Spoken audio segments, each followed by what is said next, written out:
Hello, everybody, and welcome back to this special episode of Discover North Korea. I've actually had to divide this episode into two parts because me and our very special guest today just basically could not stop chatting away. She's so interesting, has so many interesting stories, and I think I could really resonate with a lot of things that she will be talking about, that I don't want to give away too much, just about humanity, normal, everyday life in North Korea. And so that is what the topic today and for next week is going to be about. I've put all the links, everything like that, in the show notes for both this week and next week. So do make sure to check them out. Read the book if you haven't read it yet. It's not a super long read. It's a very interesting read and rather delightful, I would say. And so if you do get a chance, do make sure to check the book out. If any of you want any of the contact links or anything like that that is mentioned in the show, that's also in the show notes as well. I don't want to talk too much in this introduction, but of course I do need to thank my patrons. Thank you so much for supporting me. You can head over to Patreon, where I do post these episodes. Basically, as soon as I finish editing them, they go out straight there, straight away, and ad-free as well. So if you do want to go over and support me on Patreon, that's much appreciated. And as always, when we have guests on the show, this is video. And I don't usually record this first video bit with just me. I'm usually just speaking into a microphone and then have a chance to edit it. But apparently I can do this in all one cut as well. Let's see. So I'm also on video right now. You can switch over to YouTube if you do want to watch us for the next couple of weeks. Sorry that we chat so much, but I do hope that you enjoy it. And if you do enjoy it, do make sure to put a comment, share the video around, put it on your Instagram stories, comment, like, rate, subscribe, all of those things. It really helps to get this podcast seen and heard by more people. And in the end, basically helps with, this whole, what's the word? This is the point at which I might cut it and try and look up the word. The whole idea, the whole motivation, the whole aim and goal of rehumanizing the North Korean narrative. So you can help by doing your part, just by sharing and telling people about this. So thank you very much, and I hope you enjoy the next couple of episodes. All right, so let's welcome to the show, Fragkiska. Thank you. Hi, how are you doing? Fine. Thank you very much for hosting me today. Oh, no, I'm really great to happy have for you on. that. Yeah, great to have you on the show. And we haven't spoken like much at all. I have so many questions. I'm very interested about your life, about your time in Pyongyang and things like that. But before we get too deep into things, because I'm sure that we're just going to go off down a lot of rabbit holes, do you mind to give a brief introduction about yourself and maybe what brought you to the podcast as well? Yes, well, actually, for myself, I'm from Greece, and I've been working for the past 20 years in the humanitarian sector, I can say. So I started from a small NGO. Um, I was working with Médecins du Monde, Doctors of the World in the Middle East. And after that, I actually moved to Australia, where I was teaching at the University of Western Australia. And then I moved back to the humanitarian world. So I worked for many years for the International Committee of the Red Cross. And I was working in the migration crisis in Europe. And then I was in West Africa. I was in Niger, Mali, Burkina, Cote d'Ivoire. I joined the humanitarian work of the United Nations after that. So I was based in Chad. I was there when actually the war in Sudan erupted. So I spent some time not in Sudan, but in the eastern part of Chad, because it was a lot of refugees that were coming into the country. And I stayed about almost 2 years in Chad. And I'm currently in Germany, where I still work in the development world this time. So I'm working for land and climate issues at this moment. It's been now 18 months in Germany, actually. Oh, very nice. Which Yeah, so city are this you in big. Germany? I'm in Bonn. I'm in Bonn. Okay, very nice. I'm quite Lovely. new, also to the development world as well, because it's mostly humanitarian world, my Okay. thing. But okay, I'm adapting. Yeah. Excellent. And what is it within your role in the humanitarian world and also now development world? What is your usual role? What do you find yourself doing a lot of? I mean, it's a big industry, right? So, Yeah, well, I'm actually have a quite of a strange path, a professional path, because I have a PhD on environment and archaeology, and then I did okay. some postdoc studies on that. So I was teaching at the university actually for some years. First, I was in Greece, in the University of the Aegean, and then I was teaching at the University of Western Australia, where I was teaching history actually, and archaeology and environmental studies, but in the through the archaeological eye, if I can say this way.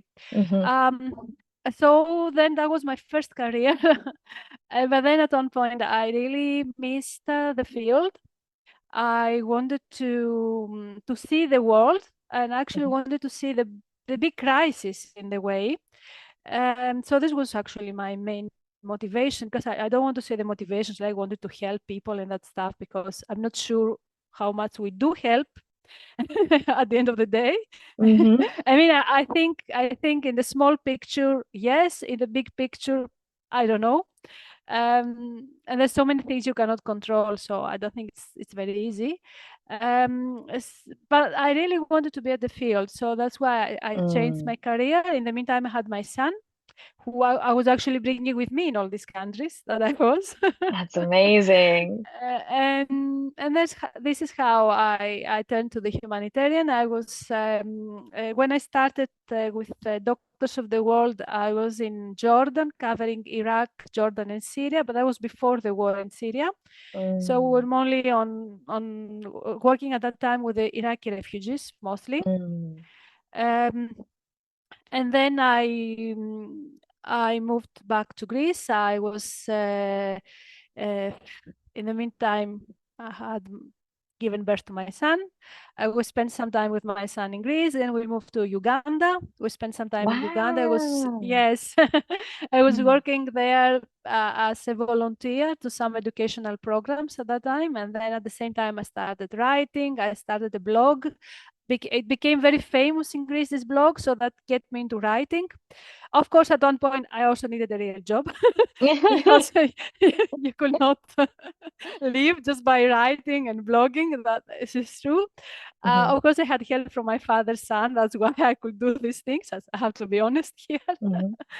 And then I moved to Bangkok, and I Mm. was working at that time for what belonged to the UN, was the IRIN network. We were doing humanitarian analysis. So I was covering 13 countries in the Southeast Asia. My main countries were Bangladesh and Myanmar. Wow. Uh, yeah, and then we moved to North Korea. Okay. Yes. There we And get then to it. Yeah. yes, and after North Korea, when I left North Korea, I went to the Philippines. I worked Mm-hmm. for the Typhoon Haiyan response at Mm-hmm. that time. Then it was Nigeria. I actually worked for an Italian NGO in Nigeria, also for Al Jazeera, as Wow. a freelance correspondent for Al Jazeera. So I was writing a lot of things on the Boko Haram crisis. I've been in the north of Nigeria a lot. I was traveling a lot, so it was quite interesting. Mm. Um, and then the National Committee of the Red Cross came into my life, and I worked there for 7, 8 years, Wow. working in different crises, and It's take us today to Germany. So my positions incredible. were actually diverse. Mm-hmm. At one point, I was doing what we call public information and analysis and Mm-hmm. reporting.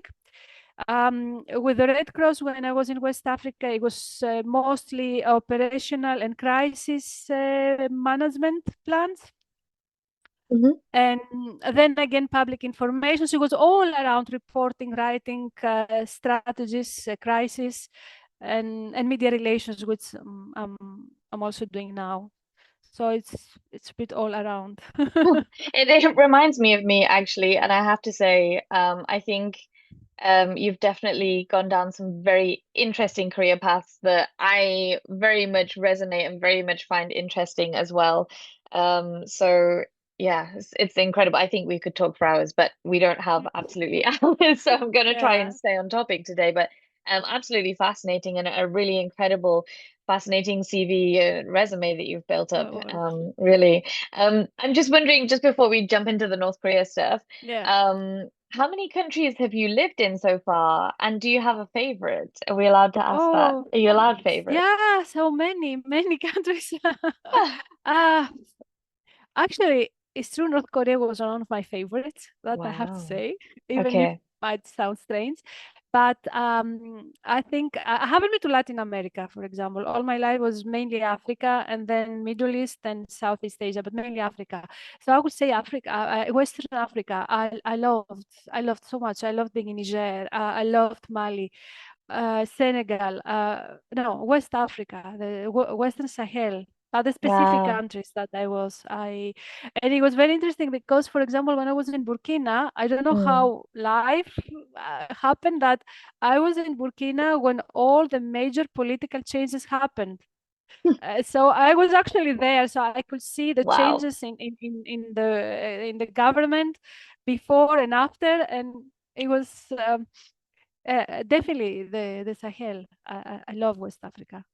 Incredible. Gosh. I was also in Ivory Coast because my base was Cote d'Ivoire, but Mm-hmm. I spent a lot of time in Burkina, Mali, Niger. And Wow. actually, Niger, we have established with people from Greece through the social media. Actually, and it's going very well. And we have an orphanage there that has about now 300 children, and all of us, each one of us, we are 110 people. We just pay the school fees for one child or two children, it depends.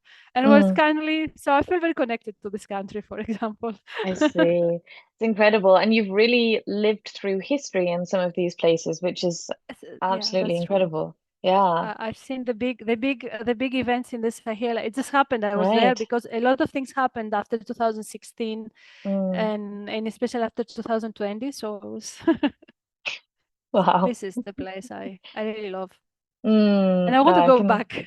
Yeah, I can see how it's probably left a very big yeah, it's probably a very big part of your life. I can definitely see that.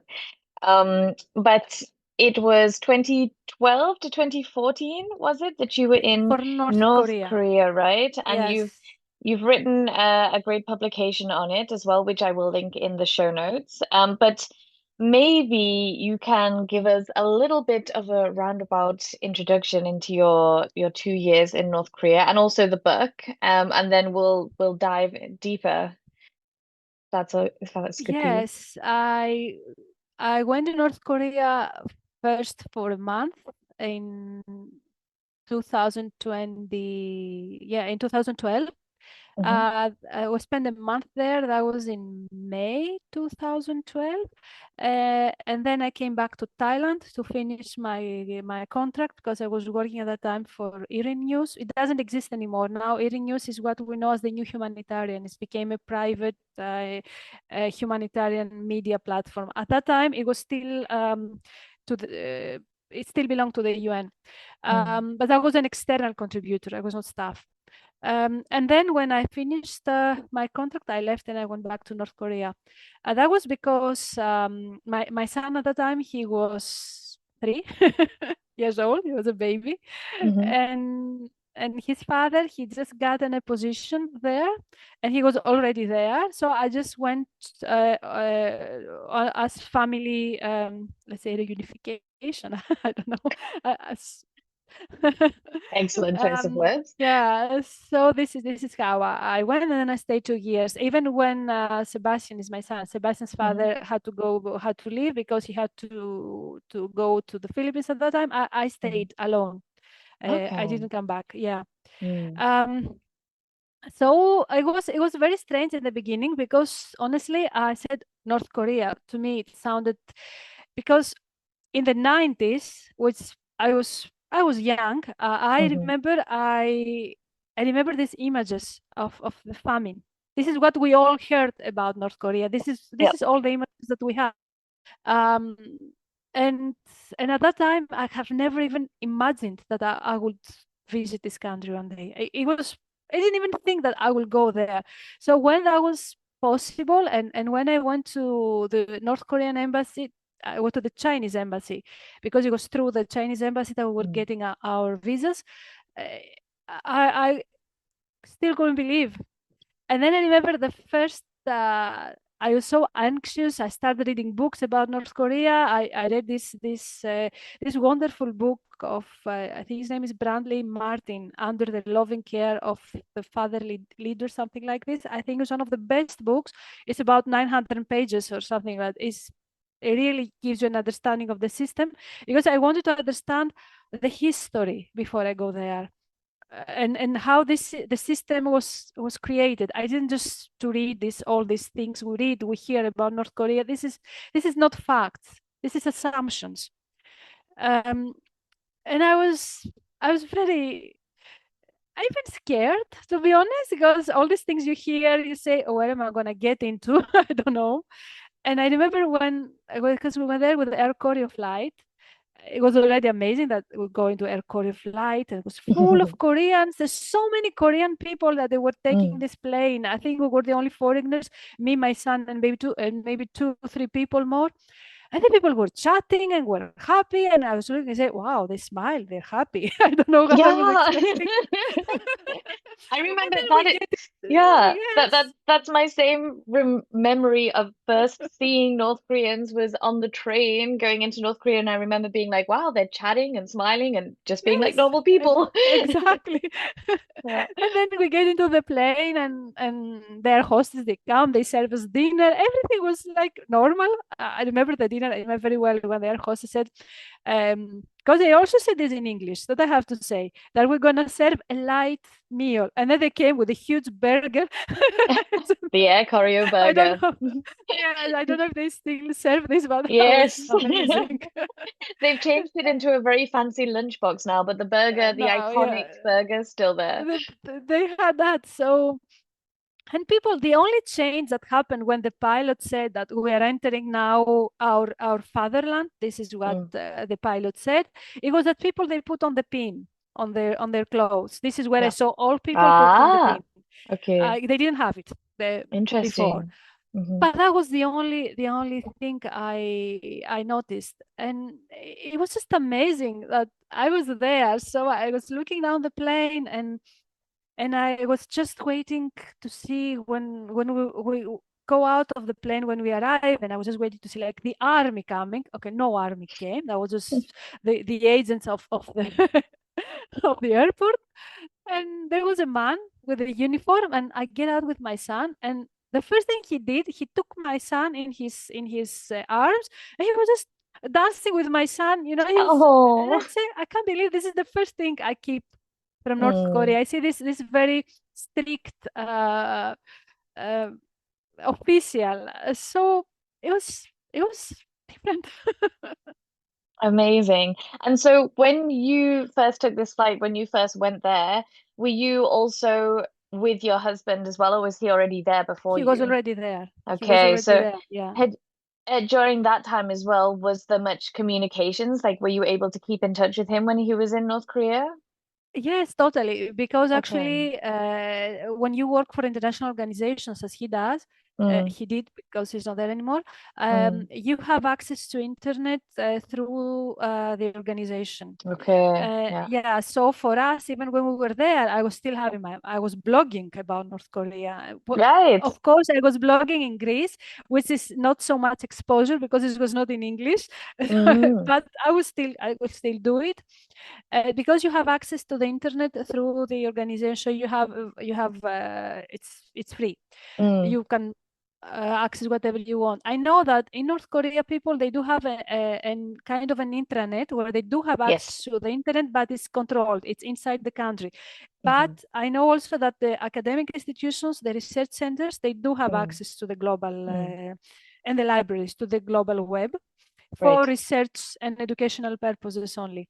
And Mhm. also the people who were working for the international organization, that they were seconded to the organization, they also could use the internet of the organization.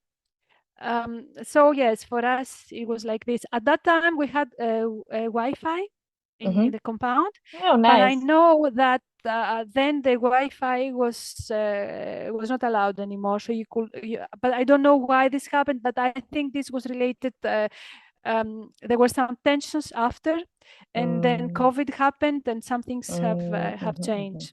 Yeah. But at that And point, we could have Wi-Fi. okay. And under what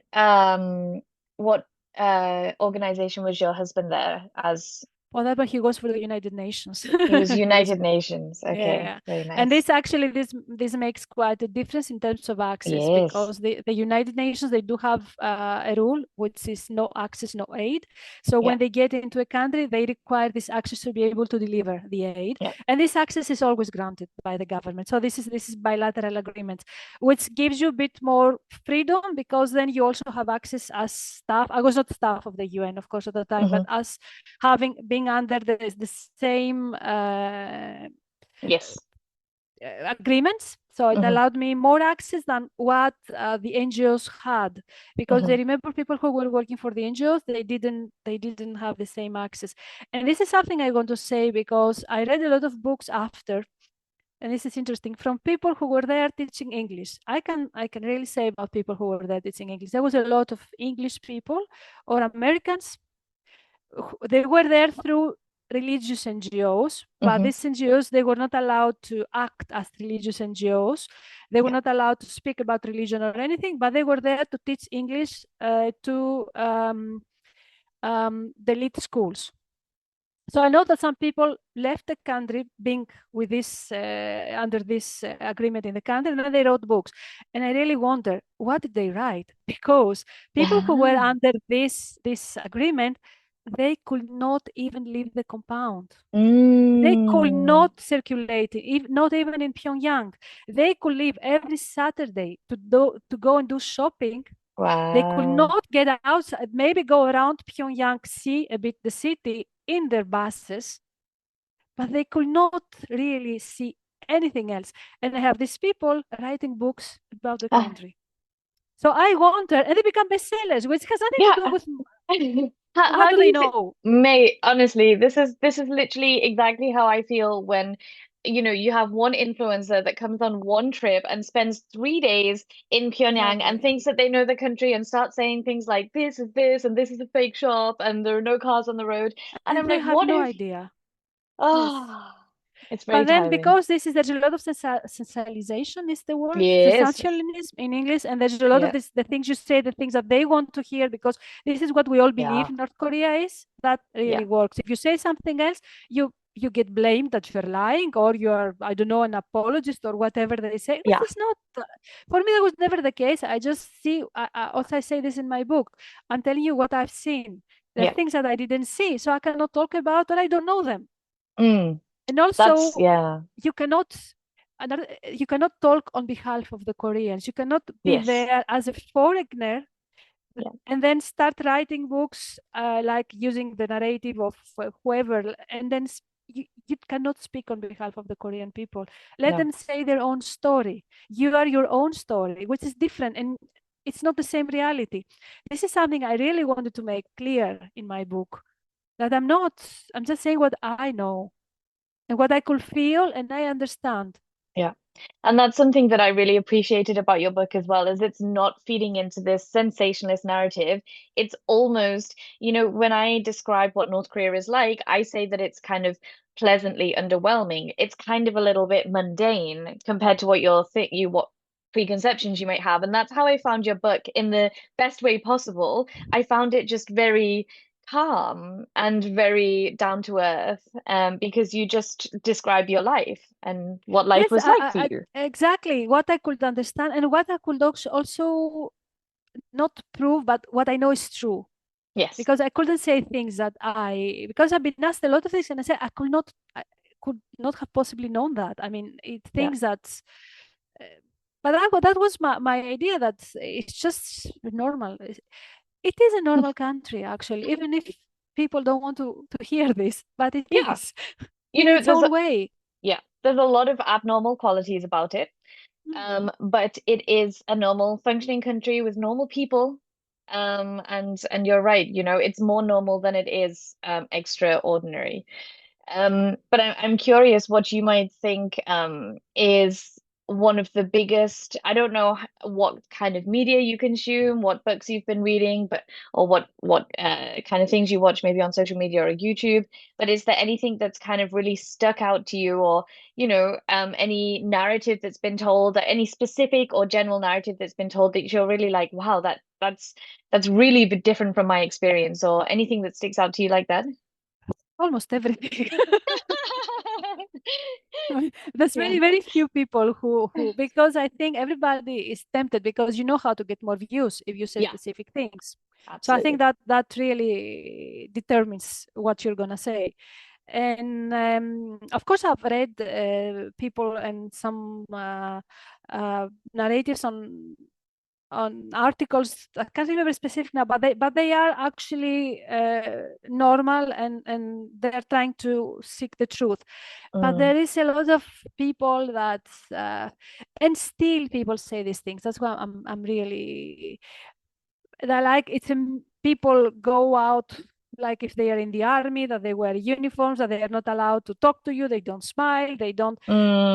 It's not like this. The first thing I saw in Pyongyang, I remember, it was, there's the traffic ladies. They're still Oh yeah. everywhere, but the traffic ladies are only during the day. During the night, Mm. they don't go. It's the men who Mm. take over, and they have this very strange traffic signs that I could never understand. But and a lot of times I saw people actually contesting and fighting with the traffic police in the street, because Ah, they didn't agree. If they stop somebody, that's it's not that funny. somebody goes like bowing and say, yeah, it's like this. People were, even with the bicycles, there's a lot of rules about the bicycles, that you must not go to the street, which makes sense. At the same time, you had to, when you pass in front of the Juche monument, you had to step down of the bicycle and go on foot. Really, I think I was the only one who was doing that. Everybody passed on the bicycles. We didn't Really? step down of the bicycles. We just continued. And I think That's but funny. I was the only one. Well done for being respectful. So there was a lot of things like this, and people, they actually don't talk about politics, and it's not that they Oh. don't talk to you. I think when you're in the provinces and in the Mm. rural towns, they are much more reluctant and a bit more suspicious. I mean, they don't come to you very easily. They Mm. look at you. Um, Sometimes they will talk. If you manage to approach them, of course they will try. Of course, there's a language barrier because they don't speak Mm. English. Mm. Um, they need some time. In Pyongyang, Right. they will come. They will contact you. I was walking around with my son every Mm-hmm. time, and every time when there were families there playing with the children, they will come right away to ask for my son to play with their children. They were very happy Really? all the time. I was sitting, for example, in the many times happened this really a lot of times when I was sitting around the river, the Tedong River. There is a lot of nice place where you can sit around. People were coming. I remember somebody had grapes one day and he came to share the grapes with me. Oh. Children were coming to ask my son to go and catch, they were catching grasshoppers. Mm. And or when I was running, because I like to jog around, they were coming to offer me water. The old men, because you see a lot of old people just take it easy That's and lovely. enjoy. Mm. We were going in the playgrounds with my son a lot, Mm. and local playgrounds, and people were so happy to see us there, and they were all trying to push their kids to play with my son, and they were trying to communicate, taking photos with their phones, because they all had this kind of it's a local smartphone. I think they called it Arirag. Well, Yes, it's Arirang. Yeah. locally made, but I think Yeah. with spare parts from China. Yeah. And they use this a lot, and so you see a lot of people. I think now it's about Mm. half of the population that has a mobile phone, Yeah. and they use it. There's a big. I know that the phone is for internal calls only. They can use it only. They cannot make Yeah. international calls with this phone. Exactly. but they do use it, and they have their own messaging applications, but it's kind of local, and they do communicate the young people. So it's practically, you see the same.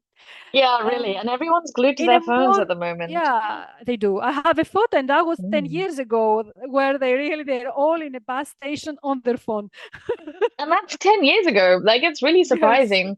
That's one thing that I really noticed going back this year is everyone is really on their phones a lot, you know, taking photos, everything like that, much more than they used to be. But that's funny, even 10 years ago. 10 years ago, I have a photo like this. Each one of the people they're looking at their phone. I said, that's funny.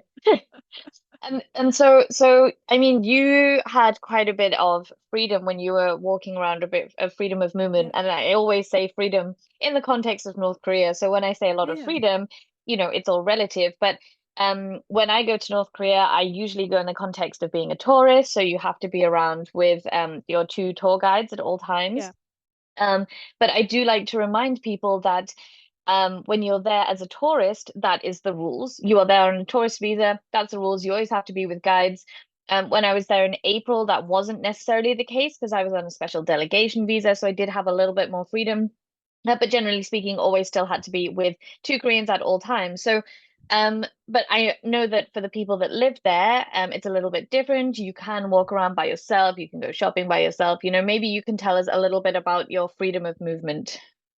It was total different freedom of movement. I could go everywhere, and I even bought a car, so I was also driving. But of course, I bought a car, and then I had to pass the driving license, and I needed to get a Korean driving license. Wow, how was that? I've heard it's hard.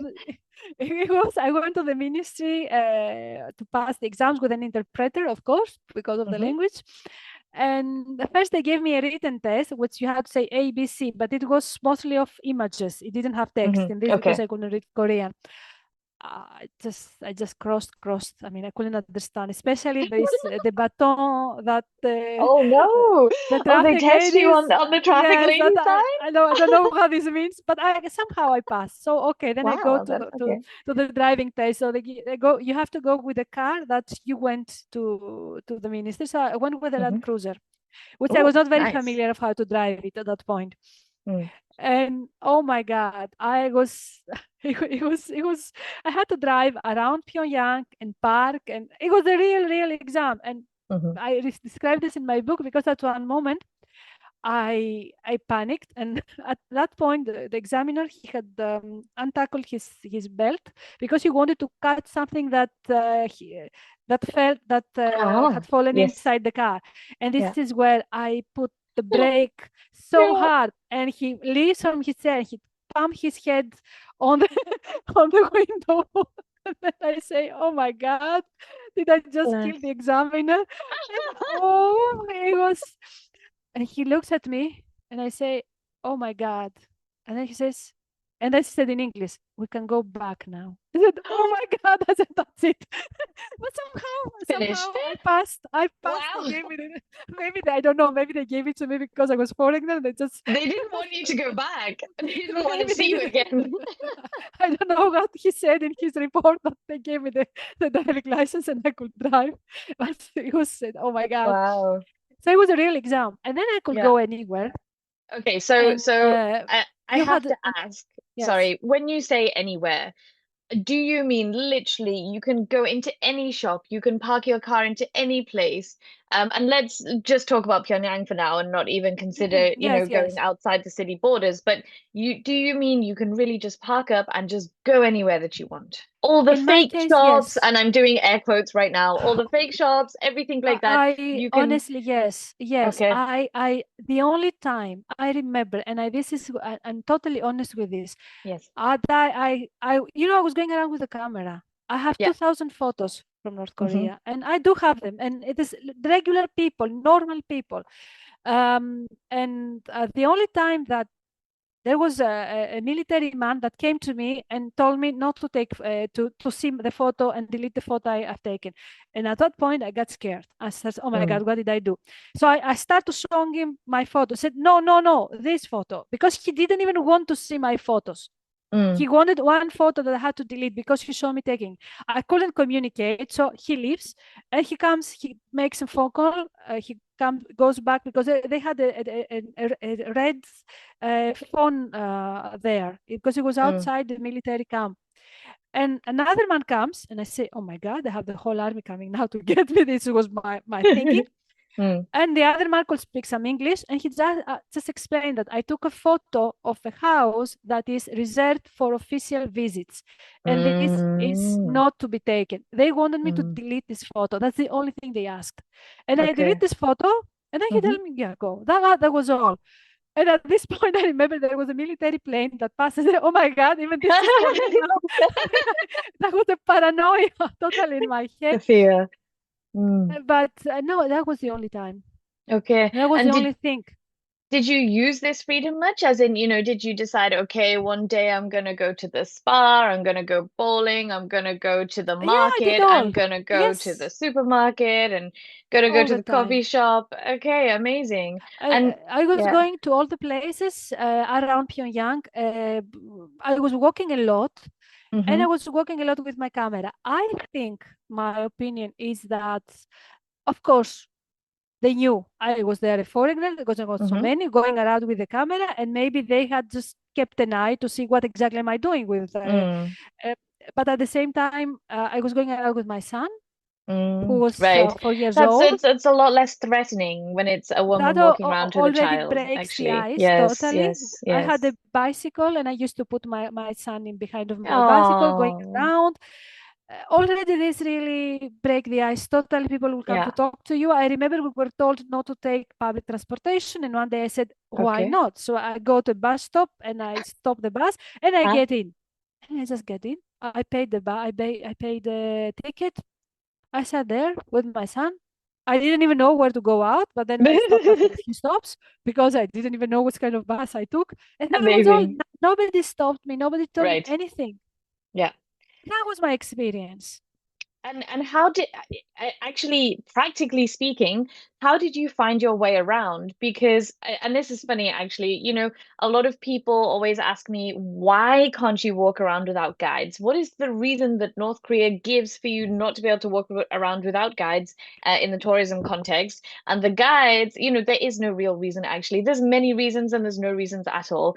But the guides, they always say, well, you don't know the city. We need to show you around. That's kind of their get out of jail card for that one. But Google Maps, obviously, not so great in Pyongyang. So how did you kind of get around? Were you just exploring? Okay. At that time, I didn't have the GPS and Yeah. Google Maps outside Yeah. because the Wi-Fi we had was Yes. only Yeah. inside the Yeah. apartment, so you Yeah. didn't have internet access on the And street. everything's Maybe in now, Korean 10 as years ago, well. everything is in Korean. Yeah. Initially, I was getting lost a lot, especially Okay. with the car. That's, But to then be at honest, one that's point, the best way to explore. yes, and also with the bicycle. But then Wow.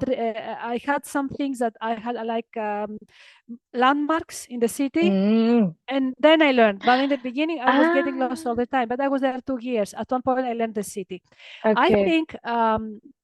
I think it's also because it's true that there are some. It's not all the neighborhood rich, and it's not all the neighborhood well maintained. And I think maybe this was one of the reasons that people were not going to go to these neighborhoods. For example, the back streets. You see the big streets, and you see the small back streets. Yes. At that time, but they were undergoing a huge project of repairing everything in Pyongyang at that time. But there was still a lot of roads that people were really, there was dirt on the roads. When it was Construction. ice, when it was ice, you had people with marteau, sorry, it's French, with hammer, with a hammer hammers. breaking, Okay. Yeah. yes, breaking the ice in the streets. And it was poor. It was poor. Right. And people who were also, they were in the back streets of Pyongyang. They were making this briquette out of charcoal. This is used for heating in the winter. Yes. And you see the faces were all darkened, so you could see there is poverty. Yeah. I think these are the things. I could see that somehow. it was not extreme poverty, to be honest, because I've seen extreme poverty in Africa, but it was still Mm. a country it was like sad poverty. Yeah. I don't know how to explain. So this existed. I think this is Yes. maybe one of the things that it's not to be seen. Yeah. That's So it's my opinion. yeah, and kind of definitely less developed areas in a city that's supposed to be, this kind of showcase city, this model city, right? There's It's still those little also bits to see. because I think the changes that are happening in Pyongyang and in North Korea, there are a lot that are happening all the time, and I think people they still don't know all the time what is allowed and what Mm, is not. And mm, I saw this because I was one day with a car, and my mm, car couldn't start the engine. So I was mm-hmm. somehow stuck there with my son. So I called people to help me. And I see about 20 people around the car, but Mm. nobody dare to enter the car because they Ah, didn't know. I'm a foreigner. ah, This wasn't ah, Pyongyang. Can they get into the car? Are they going to be in trouble if they get into the car? So still they didn't know, but they were outside explaining. But they said, I don't know what to do. So one guy leaves. I don't know where ah, he went. And he comes back with a military man. And he was the ah, one who entered into my car and he ah. started the engine and he solved the Okay. problem. So they did find a solution because they didn't Mm, know if they can do it. So this was so I think people there's a lot of red tapes and yeah, sometimes you don't know what is allowed and what is not. But I think this yeah, is also a way of controlling people. When you don't absolutely. know Oh, what yeah. is allowed, what is not, you self-restrain yourself. So it's kind of Yes, a mental control. This is why, absolutely. I always say when we talk about North Korea, we have to keep in mind there are two truths. It's a country that holds two truths Yes. about North Korea. One is the truth of a very controlling state that doesn't leave a lot of space for individual expression, Mm-hmm. a state where you have to accept what is given to you and you have Mm, to be in the boundaries of what is given to you. And outside that, if you want more, this is where you find a very rigid system in front of you. mm, And this is the one truth. And the other is people who somehow they live there, they have normal lives, they go to school, they get married, they are happy, they get out, they go to restaurants. It's two things at the same time. mm, I was a lot of times asked that do people feel trapped there? And of course, I cannot mm. talk on behalf of the Koreans if they feel trapped. I say you ask them; they will never reply. But I don't. But my assumption is first of all we need to ask ourselves. When I left North Korea, I went to the Sahel. I went to very poor countries. Okay, these people there, in theory, they could have a passport and travel. Nobody had passport. Nobody could practically travel because they will never get a visa Mm, to leave their countries. They were so much trapped in poverty. So do they have this freedom? Right after North Korea, I was in the Philippines. Philippines is a democracy, let's say, but there's so huge inequalities there that it's yeah. a country of poor and rich people, and the gap is huge. And the poor people that live in the very um, impoverished areas, they can never break free.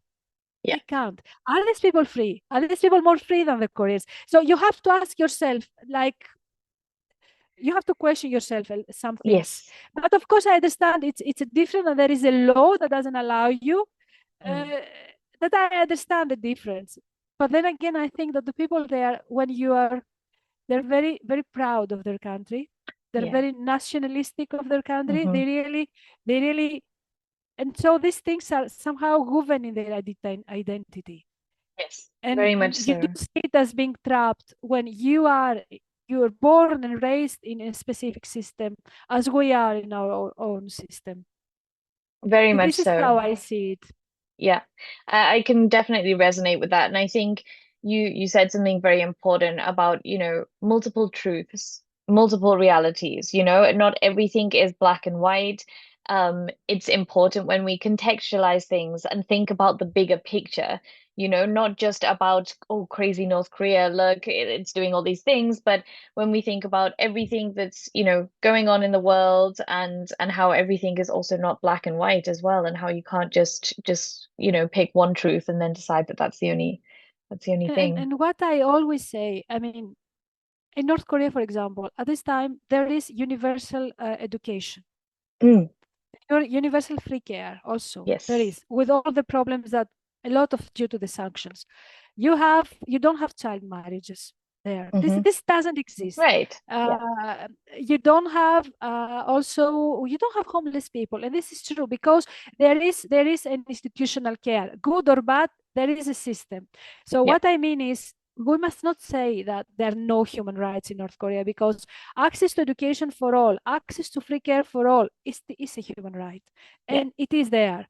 Of course, there are other human rights that, like freedom of speech, freedom to travel, which is, to my view, it also limits the economic opportunities of the country as well.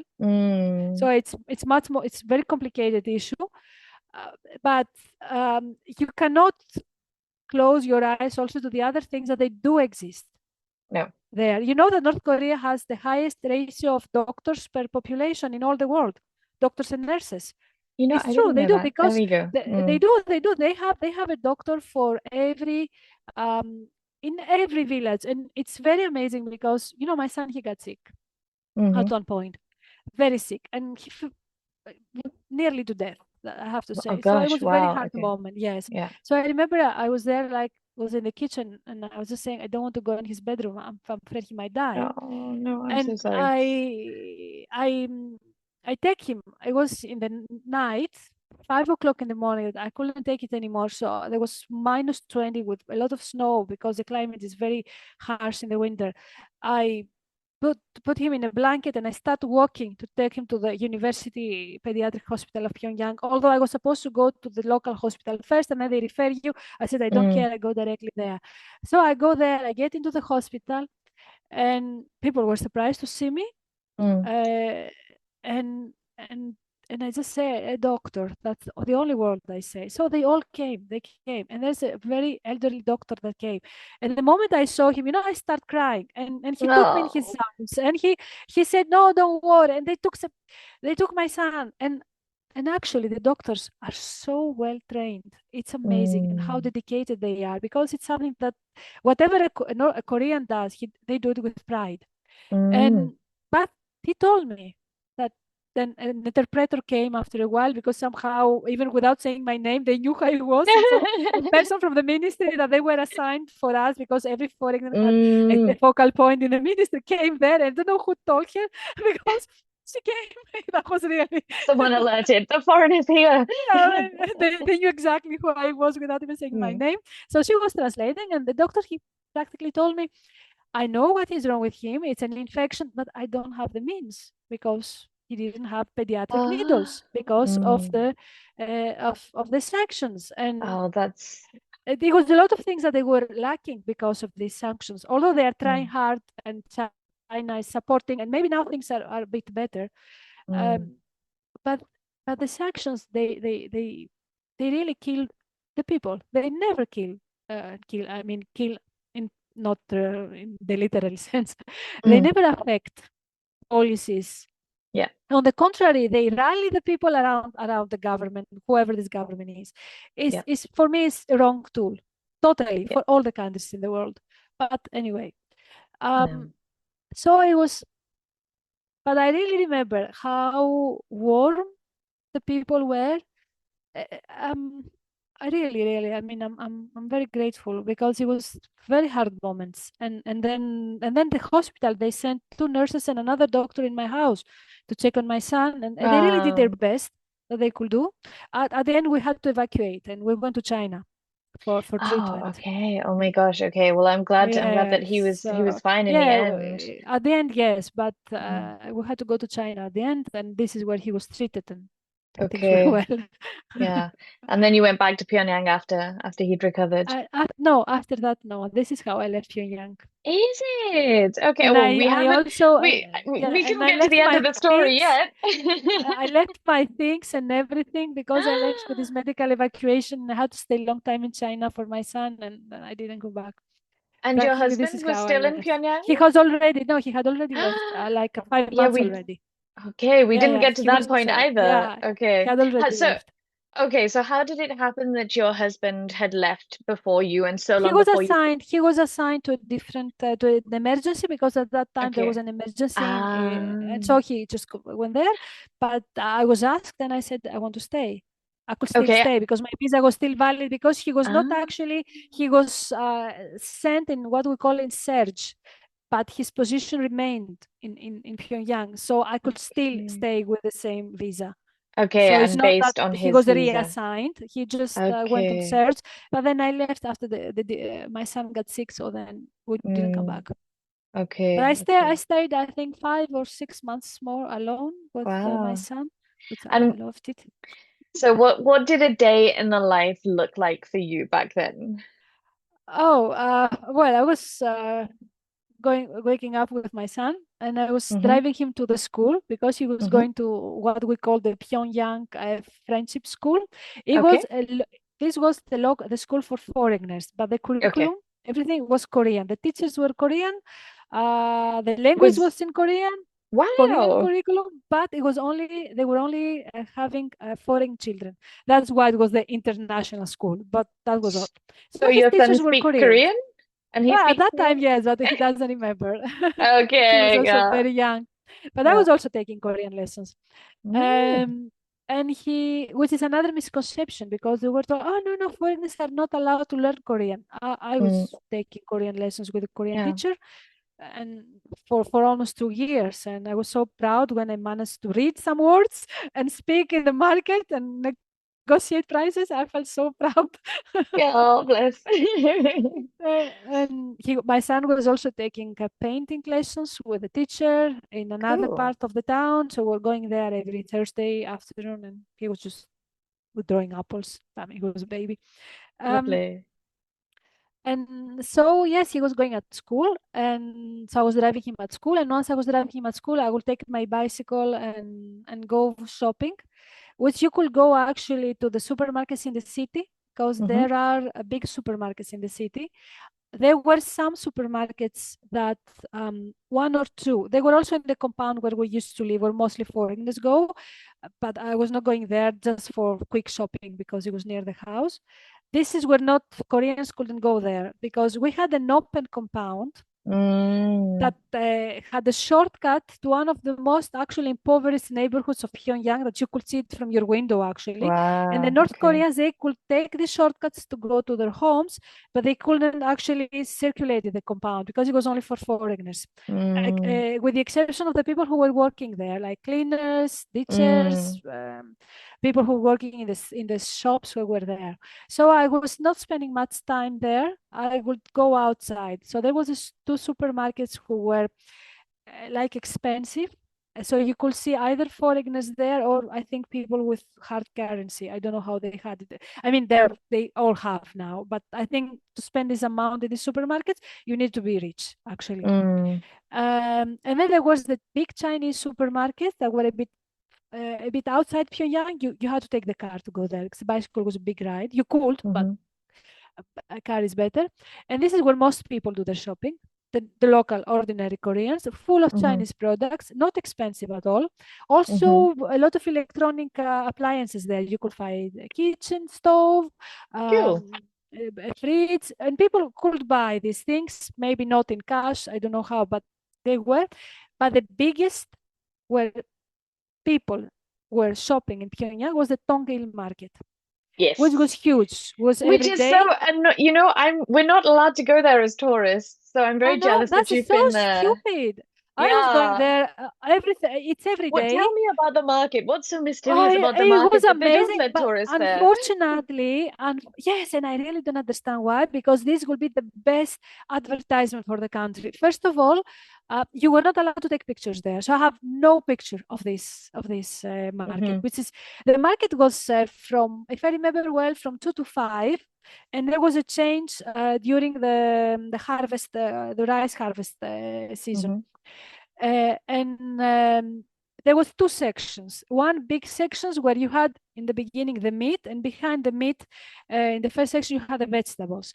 It was mostly women. You know how it goes because with the latest reforms, and they're still apply these reforms, it was allowed to the farmers to keep about 60% of the production. Once they give the quota to the government, then they can keep 60% for their own consumption. At the same time, they're allowed to sell if they want.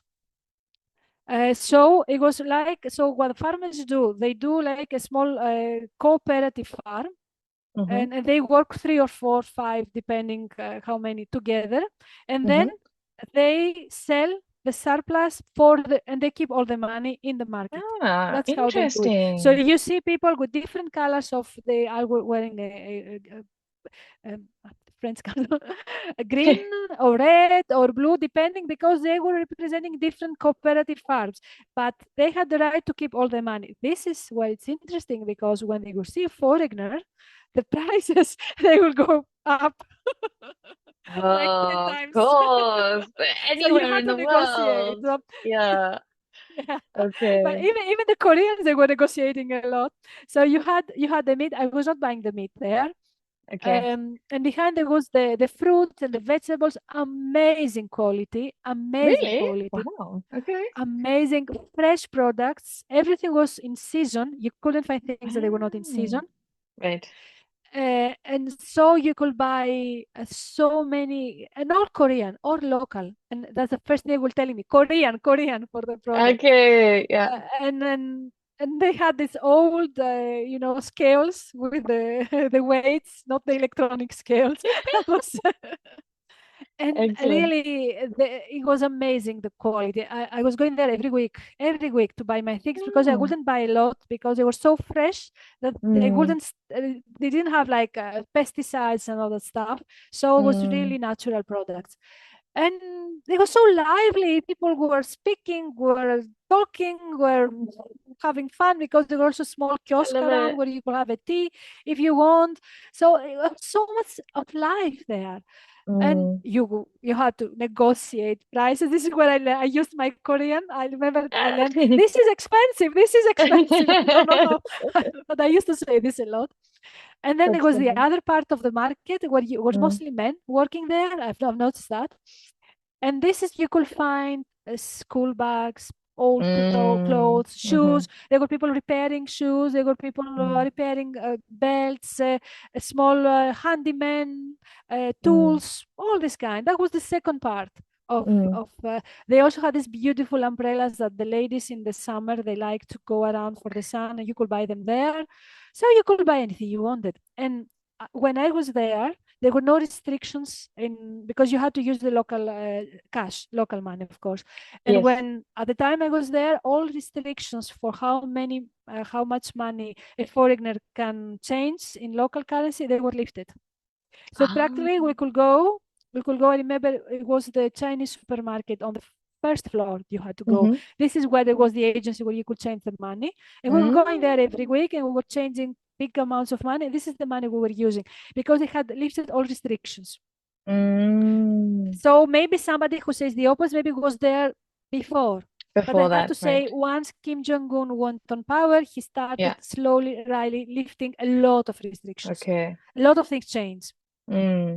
It was at this point that I decided it was a good opportunity to pause the conversation right here before we get in too deep, and we'll have to just tune in next week. This was such a great conversation with Fragkiska that I didn't want to cut it short into one episode, and we ended up talking for just under 2 hours. So do tune in next week for the rest of my chat with Fragkiska, and thank you once again for listening up until now, and thank you, Fragkiska, for being an excellent guest on the show. See you all next week.